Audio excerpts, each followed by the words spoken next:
Hello, students from Halls Elementary School. My name is Jennifer Jordan. I'm the Director of Literacy for the district, and I'm reading Chapter 4 from The Lemonade War to you. Chapter 4 is partnership. Partnership is a noun.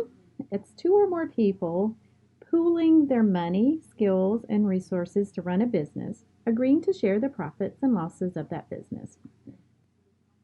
Jessie had been waiting for this moment. The moment when Evan would see their lemonade stand, see their wonderful decorations they had made, see the crowds of people waiting in line, see Megan Moriarty standing by her side.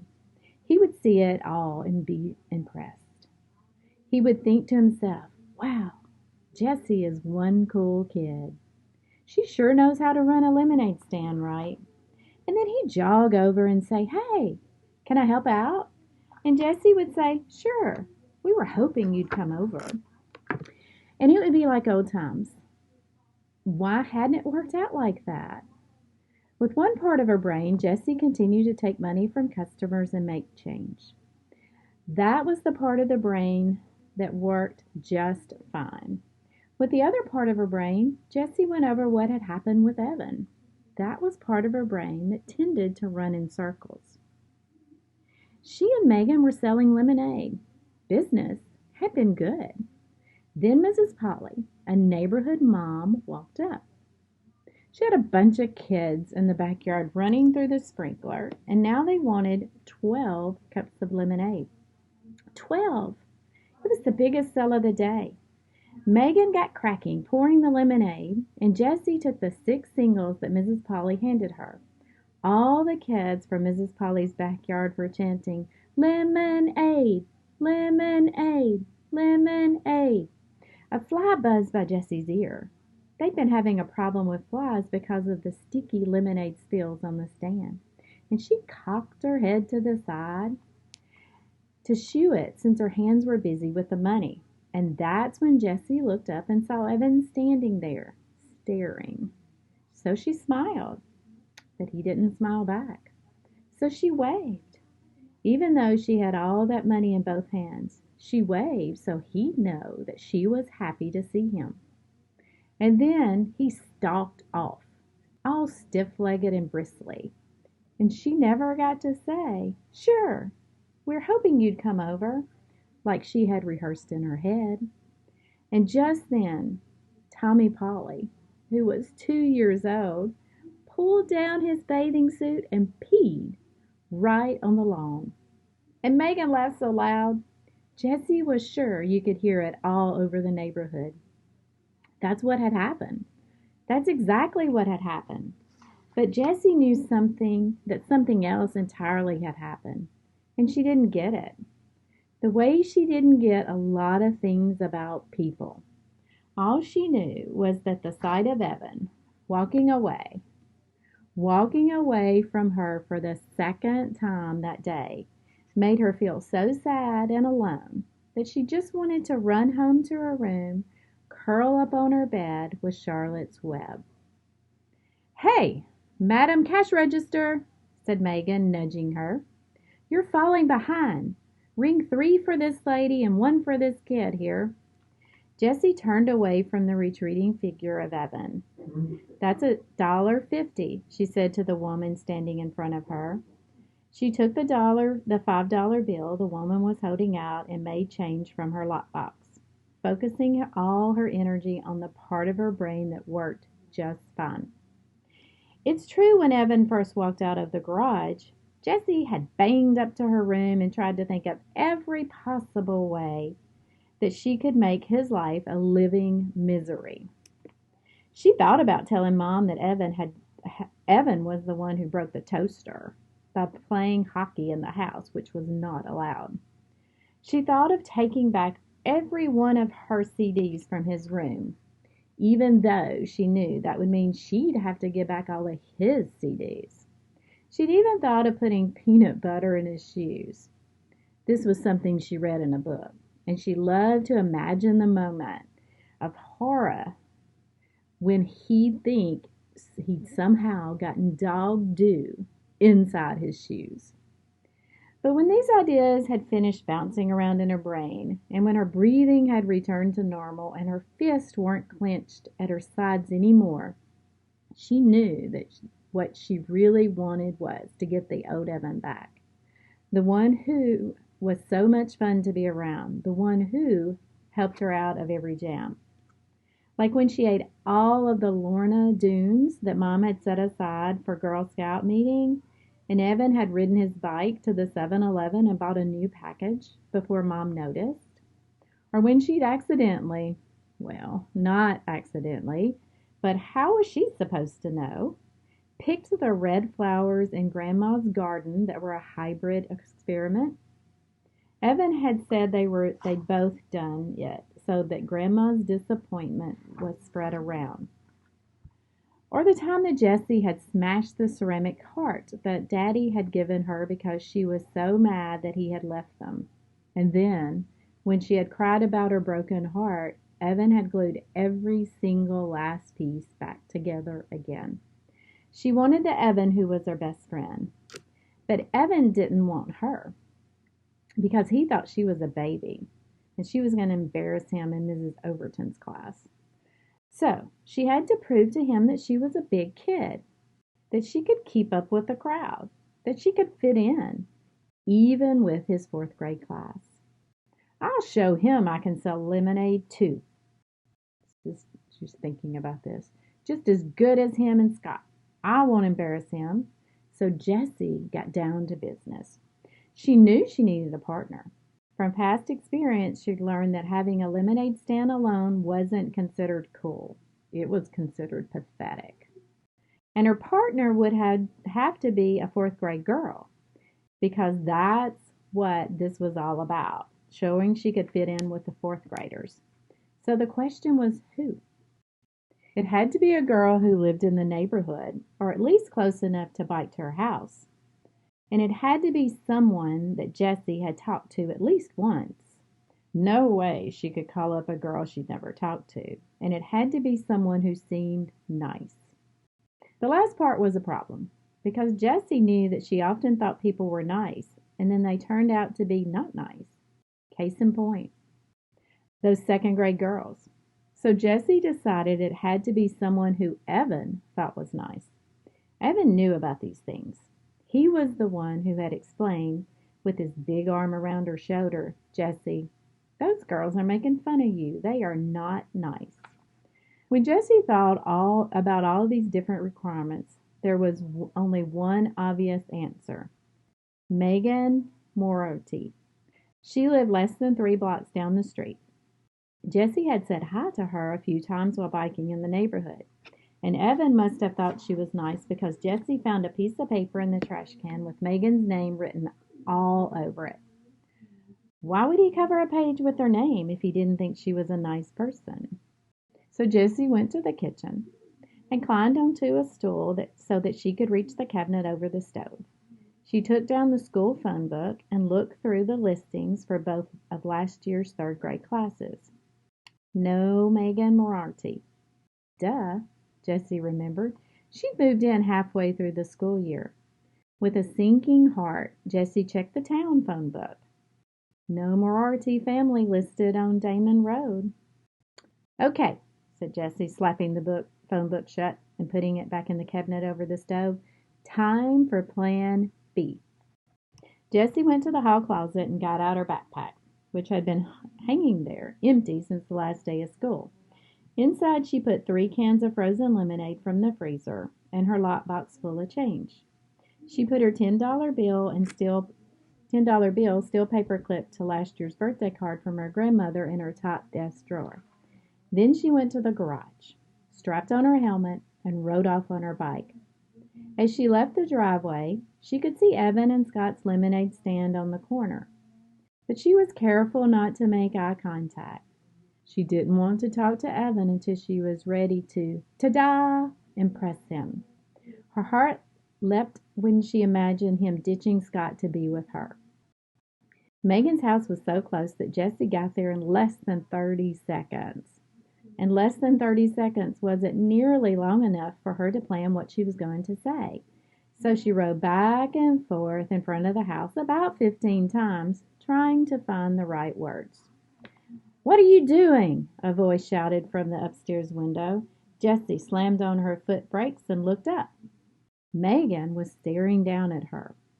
She looked huge, and her voice did not sound nice. "Riding my bike?" said Jessie. "But why are you riding back and forth?" asked Megan impatiently. "In front of my house." "I don't know," said Jessie. "You want to play?" "Who are you?" asked Megan. "Jessie," said Jessie, pointing down the street toward her house. "Evan's little sister?" asked Megan. Jessie felt like a deflated balloon. "Yeah?"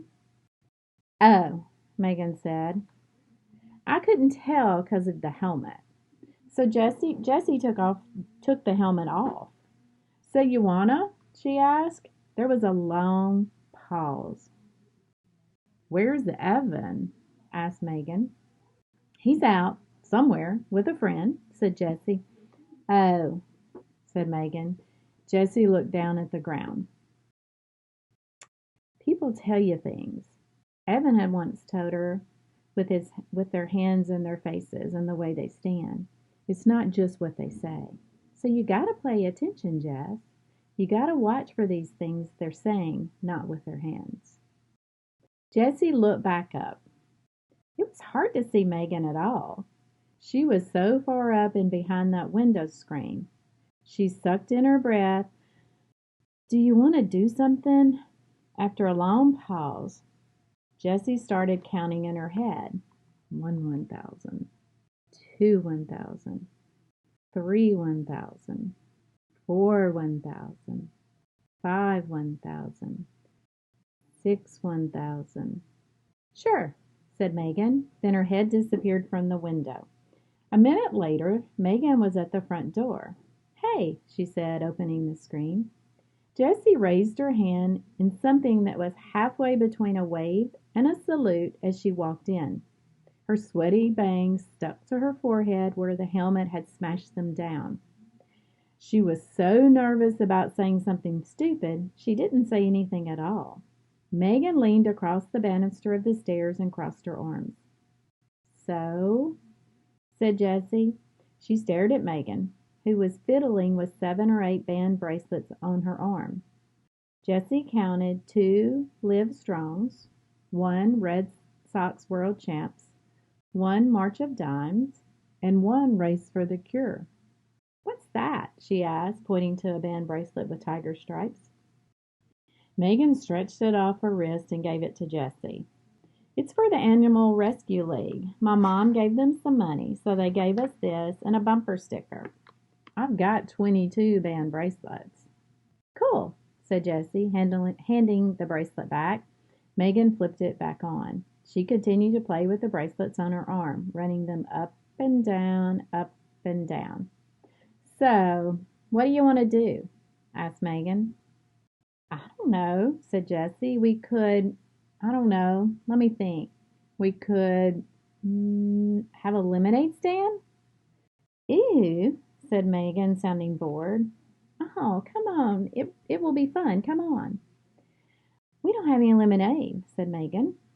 "I've got 3 cans," said Jessie. She slipped the backpack off her back and dumped out the 3 cans of frozen lemonade. Her lockbox came rattling out too. "What's that?" said Megan. "My lockbox," said Jessie. "We can use it to make change." She felt her face getting red. Maybe 4th graders weren't supposed to have lockboxes.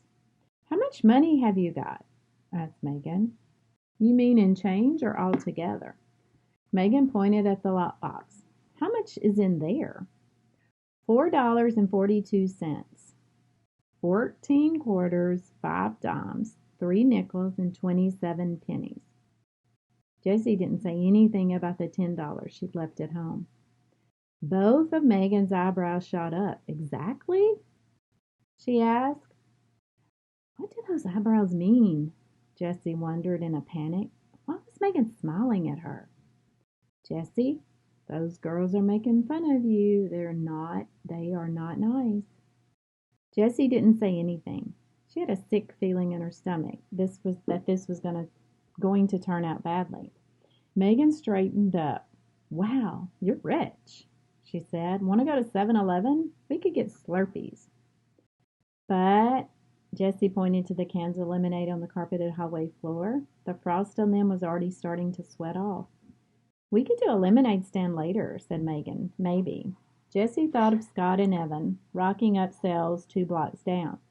How was she going to prove herself to Evan if she couldn't even get Megan to have a stand? How about the lemonade stand first, Jessie said, and then Slurpees with our earnings. I bet we'd even get enough for chips. And gum. You think? Said Megan. I know, said Jessie. Look. She held up a can of lemonade. It says right here on the can, yields 64 ounces. So we can get 8 cups from each can and sell each cup for $1/2. So that's $4. And then there are 3 cans, so that's $12 altogether, right? The numbers flashed in Jessie's brain so fast. She didn't even need to think about what she was multiplying, dividing, and adding. It just made sense to her. How old are you? Megan asked, looking at her sideways. 8, said Jessie. But I'll be 9 next month. Megan shook her head. That math doesn't sound right. No way we can make $12 from just 3 little cans. Yeah-huh, said Jessie. I'll show you. Do you have a piece of paper? Jessie started drawing pictures. She knew that other kids couldn't see the numbers the way she did. They needed the pictures to make sense of math. Look, here are 3 pitchers of lemonade, because we've got 3 cans of lemonade, and each pitcher's got 64 ounces in it. Now, when we pour a cup of lemonade, we'll pour 8 ounces, because that's how much a cup holds. You don't want to pour less than that, or people will say you're being a cheapskate. So each pitcher is going to give us 8 cups, because 8 times 8 equals 64, right? Now we'll sell each cup for 50 cents. That's a fair price. That means that every time we sell 2 cups, we can make $1, right? Because 50 cents plus 50 cents equals $1. So look, I'll circle the cups by 2s, and that's how many dollars we'll make. Count them. Megan counted the circled pairs of cups. 10, 11, 12. That's how much money we'll make, said Jessie, if we sell all the lemonade and if we do the lemonade stand. Wow, said Megan. You're really good at math. She puffed out her cheeks like a bullfrog and thought for a moment. Then she popped both cheeks with her hands and said, whatever. Let's do the lemonade thing. Jessie felt soaked in relief. Maybe this was going to work after all. An hour later, Jessie and Megan had transformed the little wooden puppet theater in Megan's basement to the hottest new lemonade stand on the block. The stand was decorated with tissue paper flowers, cut-out butterflies, and glittery hearts. It was a showstopper. And boy, did people notice it. Kids in the neighborhood, strangers walking their dogs, moms strolling with carriages, even the 2 guys fixing the telephone wires. They all came to buy lemonade. And just when Jessie and Megan were on the verge of running out, Mrs. Moriarty went to the store and bought 3 more cans free of charge. So when Miss Polly asked for 12 cups at exactly the moment that Evan rounded the curve and saw her lemonade stand, Jessie felt like she'd just scored 100 on the test and gotten 5 points for extra credit. So why did Evan stomp off? And how come she didn't feel like she'd won anything at all? The end of chapter 4. I hope you enjoyed it.